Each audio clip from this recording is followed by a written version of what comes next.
What's good, y'all? So we here for Love is Blind, Season 4, Episode 10. Thank you. Next.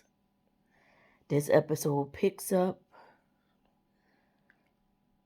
with... Who did it pick up with? I'm sorry. I don't even remember how this daggone episode started. But we see everybody continuing. It follows up with Brett picking out his suit and everything for the wedding day and stuff. We see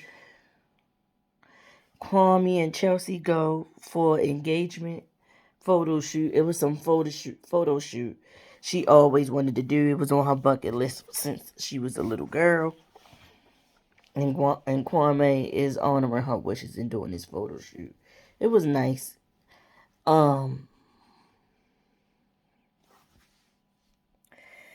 We see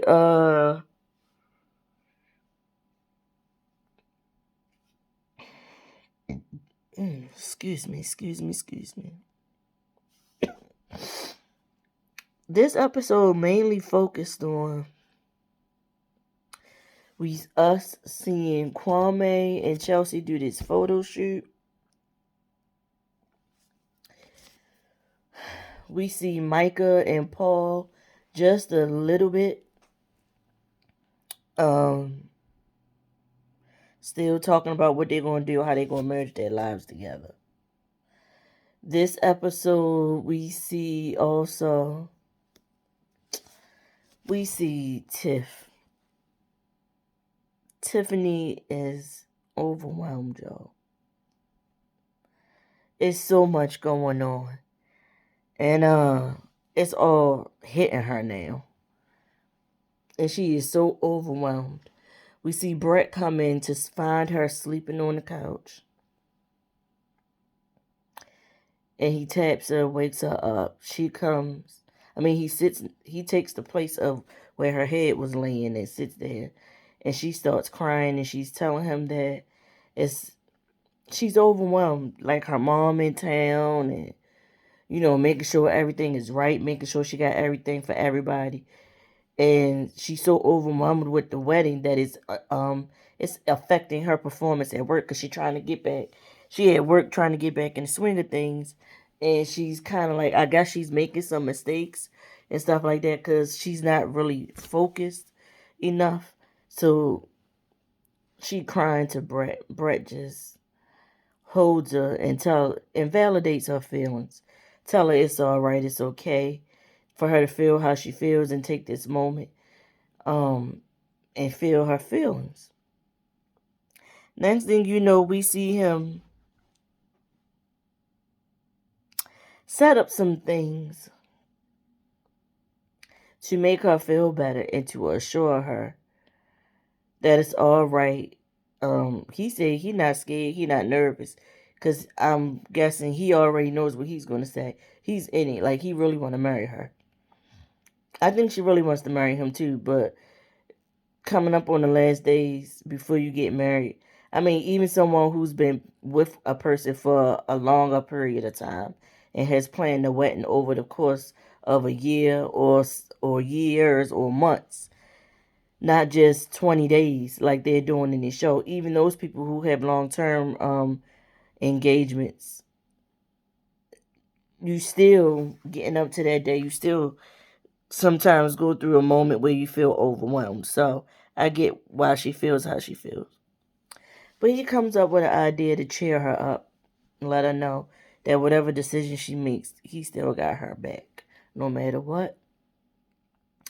So we finally see him take her on a helicopter ride that we saw a little clip of in the trailer, which was nice. She was like, oh my God, this is so cool. We see that happen.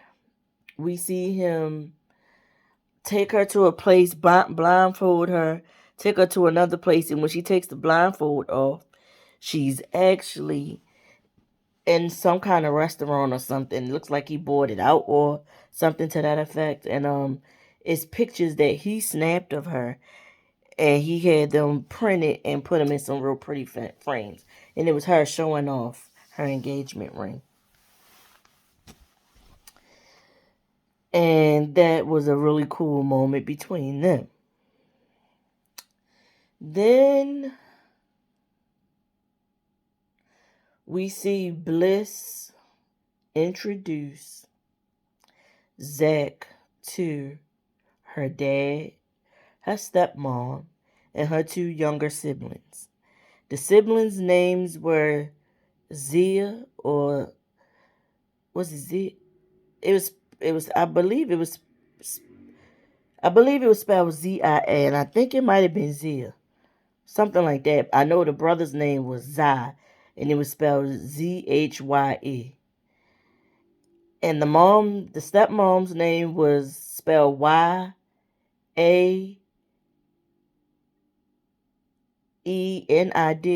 and I think she said it was pronounced Yanid or Yanit.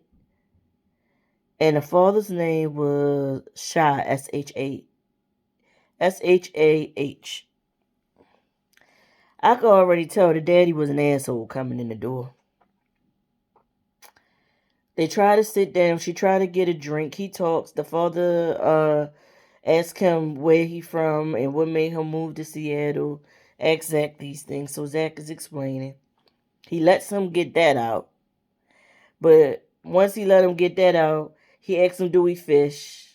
Zach said he no good at fishing. I think he asked him about golf and something, and Zach said he not good at sports. He never been good at sports. So I think, if I'm not mistaken, Zach goes on to say that, the father inquires about his mom. He lets him know my mom died. And life for me was very hard growing up. I grew up really tough. Struggle. Poor. And because of that, it was so many things I had to teach myself. And I forgot to mention, in the last episode, I forgot to mention that Bliss got to meet somebody from Zach's family. She got to meet an aunt and an uncle, his mom, brother, and sister, and he has a little sister. I forgot what her name was though. And she got to meet some of his cousins too, cause somebody had a new baby. All right. So when he talked about, him having to, teach himself so many different things growing up, the father started to cut him off. What do you do for work? He said, I'm a litigator. He had something slick to say about that. And then he started making digs at the fact that Bliss has an older sister that had a guy that worked for him, and he had to fire the guy. And he tried to tell the sister that that's not who she should marry. And she went behind his back or whatever and married the guy anyway. And he ain't happy about it. So basically, he spent their dinner making digs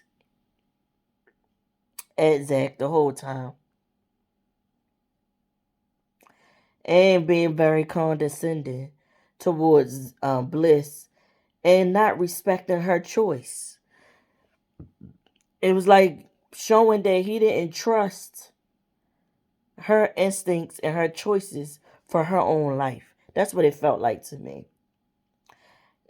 You can think it's going to be good, but it's not going to be. And I'm just like, and the little brother and sister just sitting there looking like, what the? You know what I mean?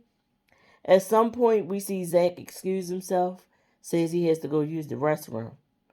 And just before they cut to another scene, we see the stepmother sitting there, because at first it seemed like she was agreeing to what the father was saying.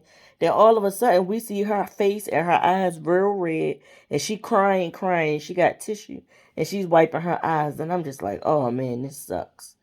Because Bliss kept saying, it's going to be all right. My father's going to be good.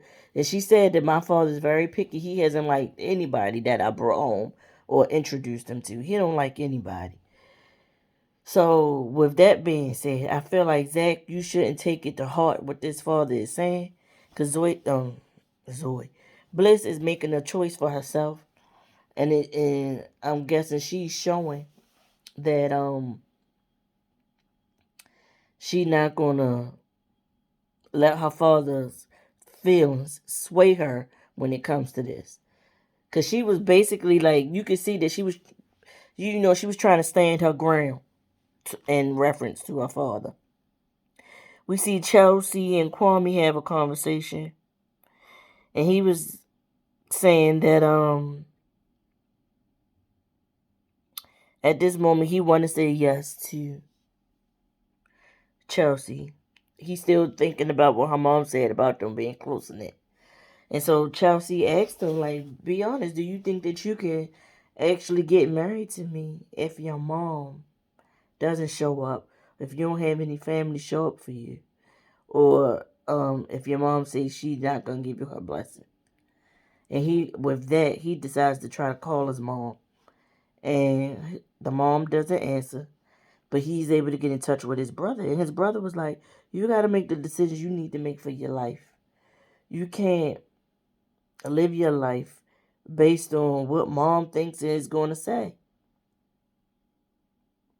And it's so crazy because I had a conversation with the lady who braids my hair. She watches Love is Bliss and Love is Blind too. And she liked the show. She's rooting for Tiff and Brett just like me. And but I had asked her, Bates, because I watched Jessie Woo's reviews of Love is Blind. Um Hers are the only ones, but I see other people in different social media platforms talk about the show and their thoughts and things. And one thing I can say is that it's a generalization that African mothers and parents are so hard on their kids and very controlling when it comes to their kids' lives. So I asked the lady who braided my hair, like, if it was her son that went on a show like this, and he called her and told her he was getting married, like, would she accept it? And she said no. She's Muslim. She comes from a country that's 90% Muslim. And in their religion, you can't judge and all those things like that. But she was saying that in their religion, the parents do tell their kids, like, this is the religion you have. Because I was saying, like, because she was saying that the one thing that she wants from her kids is that they marry somebody who's of Muslim faith. And if they don't, they need to marry somebody that's willing to convert to the Muslim faith. I said, okay. I said, but what if, as an adult, your child starts to explore and read about other ideologies and religions and decide they don't want to be Muslim anymore and they want to convert and be something else? And she said they can pray. As a mother, all you can do is pray and try to teach your kid and show them the way to go. But all you left with is prayers and hoping that if they turn away from the path you put them on, that they someday return to that path. And she was like, she don't care about race or anything. She don't care about race, but she do want her children to marry Muslim and continue to practice. And she said that continue to practice the Islamic faith. And she also was saying, but they do, like, how in America, how we have choices for this and that and so forth. They don't have that in their religion. They don't have those kinds of choices. I said, oh, okay. So that was something new that I learned from her yesterday. But like Jessie Woo was saying, like, even Haitian parents are like that. Like, You're not going to just spring somebody up on me and saying that you're getting married to this person in a short amount of time. Like, that's not what's going to happen. So they do the same thing. And the lady who braided my hair was like, but that's, I mean, like, that's any parent. Because some of the white parents on the show, they don't agree and they don't want their kids to get married. And from when she said that, I think she took what I was saying as only African and Haitian parents. I like that, and that's not what I was saying at all. I just wanted her thoughts, because I know she has a son. I just wanted her take on it. I wasn't saying that all are like that, you know. So that was a good conversation to have, and I also made sure to let her know that I'm not saying or generalizing it that all African moms are like this. You know, I was just asking what's her take on it from all the things I've read on social media and things I've seen on the show. Excuse me, about how African moms can be or whatever. And she was saying that, you know, these new generation of kids are different and they try to make their own choices in life. And a lot of times they don't listen to or follow the traditions and things like that of their parents. So that was a cool conversation. But Kwame has this conversation with his brother, and it remains to be seen what Kwame is going to do. Then, lastly, let's talk Jackie and Marshall. We see Marshall arrive to their apartment after hearing from Brett that she didn't show up to the dress day. She's sitting there on the couch with her hair in a bun. And he's saying, let's talk. What's up? And she does what she always does. Deflecting, gaslighting. Tells him she doesn't believe that she can love him the way in which he needs it. Because he was like, I seem like I can't do nothing right. So just be honest and be upfront with me. I can't love you. I can't see this going because, and she tried to make it seem like, because you don't show up for me. You, like the other night, you came in and I said I was tired, but you still wanted to go back to the conversation we had and what happened at the party and all that kind of stuff.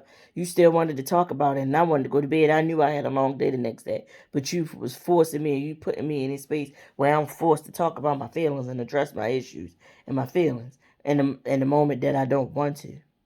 So she gaslit him and tried to make it seem that he hasn't been giving and understanding in this whole process. And he was like, this whole process, I've done nothing but give, give, give. Been there for you. Compromise. Sometimes I didn't even, like little things that you was doing and saying, I didn't even address. I let them fall by the wayside so as not to experience to blow up and make you feel pressure. So for you to sit here in my face and tell me that I haven't been giving you and I haven't been serving you in your needs this whole time, it's bullcrap. Then it comes out, oh, I met with Josh. And he said, oh, so you met with Josh? So you don't want to marry me. You don't want to marry me. You want to go out here and try to date Josh. I mean, and marry Josh or do whatever with Josh. So she went on and told the truth and said that after all of that, that yeah, she don't even she's gonna try to see where things go at with Josh. He said, okay, so you don't want to be married to me, so I expect you to give me my ring back since you don't want my hand in marriage. Because when you accepted that ring, you accepted my proposal and being with me, and since you didn't, you don't want to do that. You should be giving me my ring back. This chick said, oh, I'm not giving you the ring back. I think when you gave the ring to me, it was a gift from you to me and I appreciated it, and I'm not giving it back. I said, well, wench.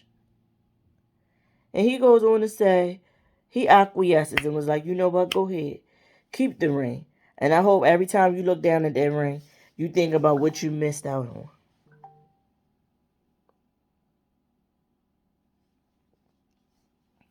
So, she says that she's keeping the ring. They go, and they go pack up their things. And they both leave. We see him leave. He is hurt. He has a confessional. He talks about he don't know what happened. He really loved her. He loved the Jackie he met when he was in the pods. Because she also tried to make pretend that when she really felt for him when they was in the pods, but then just the world, the outside world, they let the outside world come between them. He said, no, don't say us. You let the outside world and your attraction to Josh come in between what we had. Let's keep it a buck. In the words of Bondi Blue, another YouTuber that I watch all the time, who I just learned doesn't really care for this show. She says it's boring. She said she put it on and tried to watch it, and she dozed off. She fell asleep, but well, it's not maybe. She didn't get to the good part, like when they actually meet each other and come out of the pods and go, and all the drama starts. But anyway, we see Marshall leave. I feel bad for him, but the writing had been on the wall, and he should have took the hint when she, first of all, told him, like when they was in Mexico, when she burst into tears and kept crying and having these little emotional breakdowns. Oh my God, I'm so worried about my life and all those things like that. But she don't seem to be thinking about none of that when she around Josh. And I feel like she was crying because she knew that she had made the wrong choice for herself and choosing Marshall, and she didn't want to say it at the moment, but that's what it was. She was crying because she like, damn, I fucked up. And then she was looking bad when they was talking and all that kind of stuff. And then once Marshall left, she outside in her confessional talk about, I feel bad. No, I don't. I don't feel bad. And she did have a smirk on her face when her and Marshall was having that conversation. She had like a smirk on her face. She was like, I don't feel bad about none of this. He wasn't the one. He couldn't love me. He couldn't give me what I needed. He wasn't for me. And I knew that. Once I saw him, I knew it. But I tried to stick it out and make it work. Because she want a bad boy. She wants somebody with a little bit of edge to them. Well, not a little bit, a lot of edge to them. And she said she don't even know if things gonna work out all that great with Josh either. She was like, I don't know if things gonna work out with him. I'ma see where things go. But maybe I really need to focus on me and work on me. Maybe that's what really needs to happen. I need to work on myself. And I'm sitting there looking at him thinking to myself, you damn Skippy. You need therapy, girl. You got a whole lot of stuff to work through. Because the way that man was loving on you, that's something that you wasn't used to. You said it yourself. You weren't used to a man like Marshall. But we gotta admit, Marshall even admitted in another episodes from last week, he said that he told her to her face that she was a project to him. And Marshall, she was your project that blew up in your face. So, that's it. That's all for Thank You Next. Let's discuss in the comments. Did y'all see this coming? I told y'all I didn't think they was going to make it, didn't I? Jackie don't want that man. And she attracted to Josh, but I think they just want to have the sex. I think it's a physical attraction with Josh. I think he can give her the sex that's a sexual experience that she might be looking for. But sex is, believe it or not, is so many other things that's way more important than the sexual connection and chemistry with a person when you decide on a life partner. So many other things matter more than that. Even though sex comes off seeming like it's a big part, that's not the main part. It's not the biggest part. It's about connection and deciding in your heart and in your mind that you want to do life with this person, no matter what comes up against y'all, and individually and as a unit. And you got to be able to be friends with, get along with a person, love a person in their weakest moments, darkest moments, saddest moments, as well as you gonna love them in their high moments. You know what I'm saying? And all of those things matter more than sexual chemistry. Cause believe it or not, you do get to an age where sex isn't as important anymore. It's about other things that y'all have do for each other. A whole lot of other things, you know? So it remains to be seen how she gonna do that, but yeah. Good luck, girl. But you need therapy. You said so yourself. It's not about Josh or Marshall. You need therapy to heal whatever trauma you experienced to make you think that keep going for a bad boy is the way to go. And with that, I'll see y'all in the next episode. Peace.